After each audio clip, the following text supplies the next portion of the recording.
Welcome to Faith and Freedom. For the next few minutes, we hope to inform, inspire, and encourage you as we discuss the legal victories and challenges to your fundamental freedoms and religious liberties.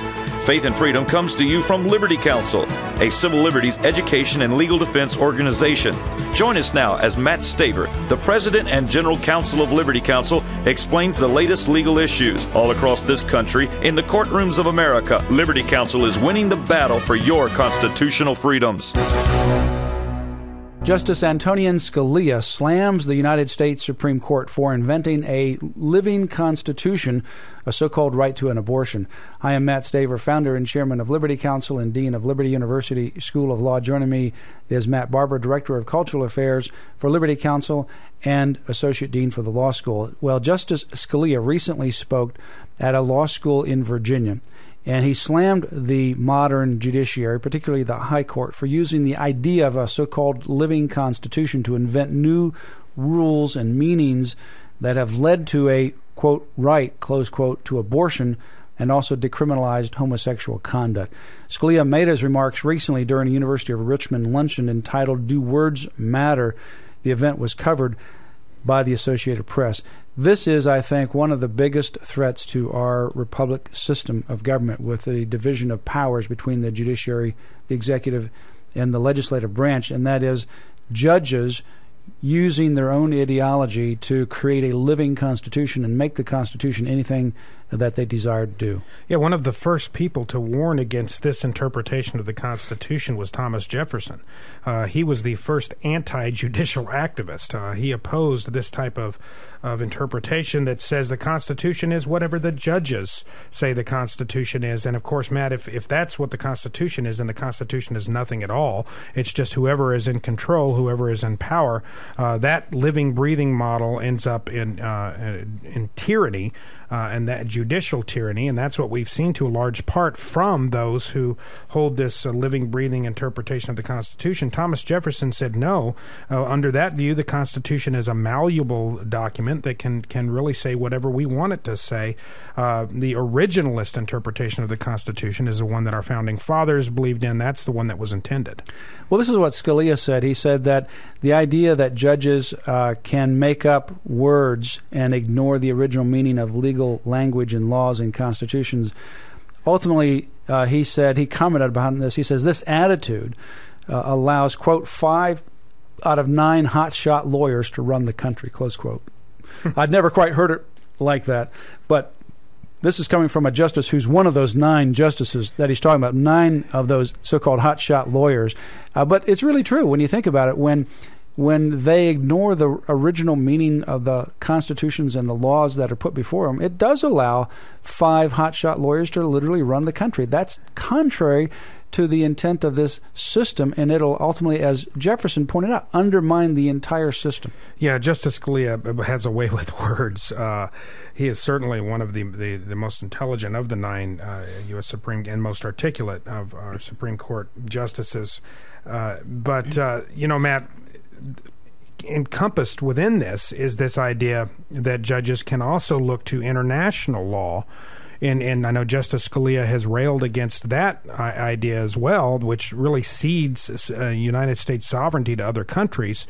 And Justice Scalia has in the past stood up and said, how is it that we can look to other countries and their laws and their rulings to set precedent for what we're doing in this country? And that I think just kind of all falls under this umbrella of finding whatever tools are at hand in order to find an ends to a means to an ends. These justices have an idea of what they think social justice needs to occur, what they think needs to be done, so they're going to use whatever possible resources they can dig up from under any rock in order to make it happen. Well, here's more quote from Scalia. It says, quote, under the guise of interpreting the Constitution under the banner of a living Constitution, judges, especially those on the Supreme Court, now wield an enormous amount of political power because they don't just apply the rules that have been written, they create new rules. And of course, that's completely contrary to the Constitution. It's contrary to common sense. He talks about the 14th Amendment, so-called due process clause. He says that it has changed from guaranteeing process, notice, and a fair hearing to being a guarantee of liberty of course, contrary to its history and its intent.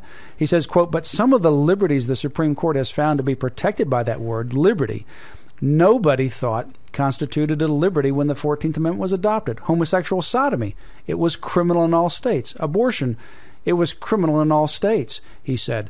And he goes on to talk about how the way to change the Constitution is through the amendments approved by the people, not by judges altering the meaning of its words.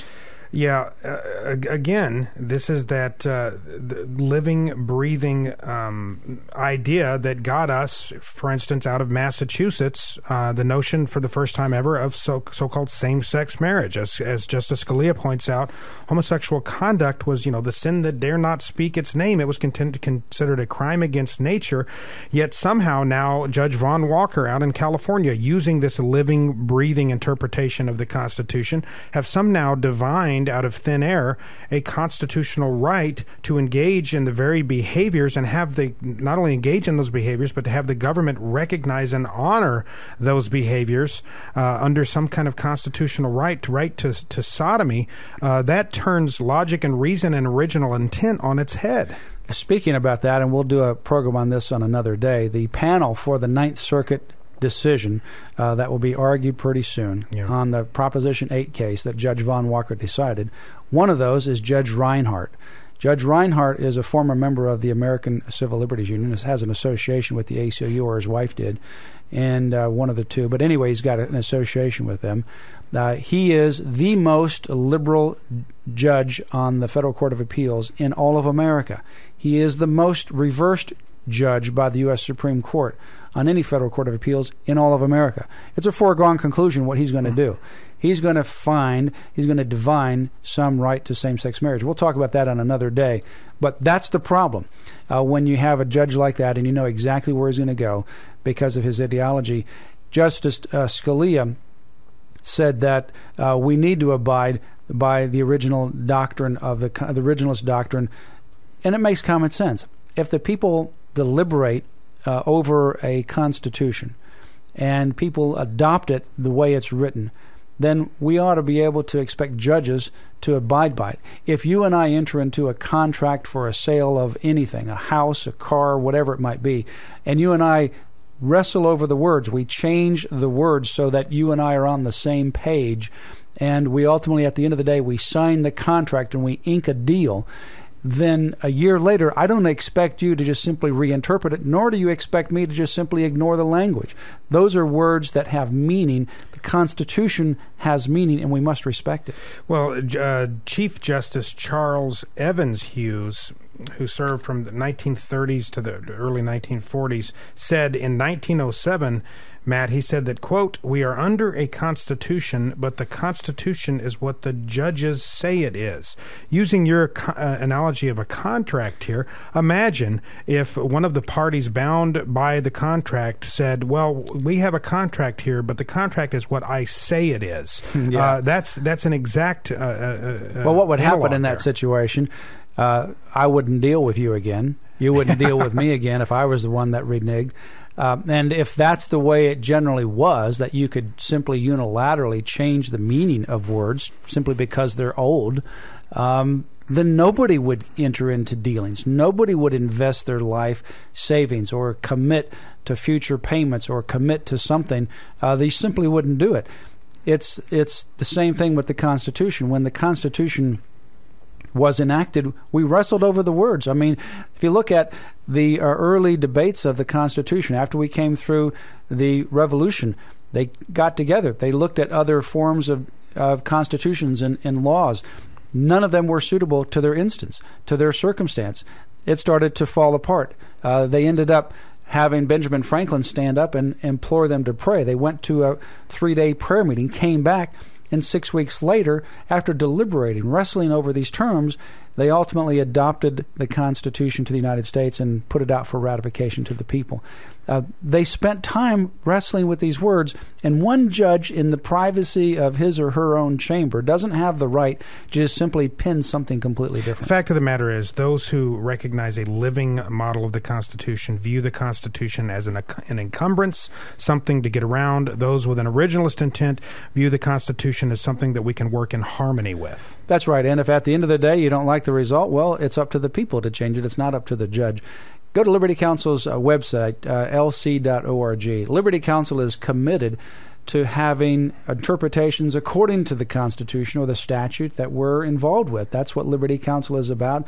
Establishing and extending the rule of law. That's what we're doing at Liberty University School of Law, training individuals in the rule of law so that they can also go out into the world, whatever field God calls them, to advance the rule of law. Go to Liberty Counsel's website, lc.org. Ask for the book, Take Back America. It's time that we take back America, particularly our court system. You have been listening to Matt Staver of Liberty Counsel. Our hope is to encourage and inspire you to stand up for your faith, family, and freedoms. We can accomplish a lot when we work together. Get informed and get involved today. Sign up for our free monthly newsletter, The Liberator. We will send it out to you free of charge. Stay informed with our Liberty Alert email update. Just click on the website at www.lc.org or call us at 1-800-671-1776. Tune in next time to learn more about your rights right here on Faith and Freedom.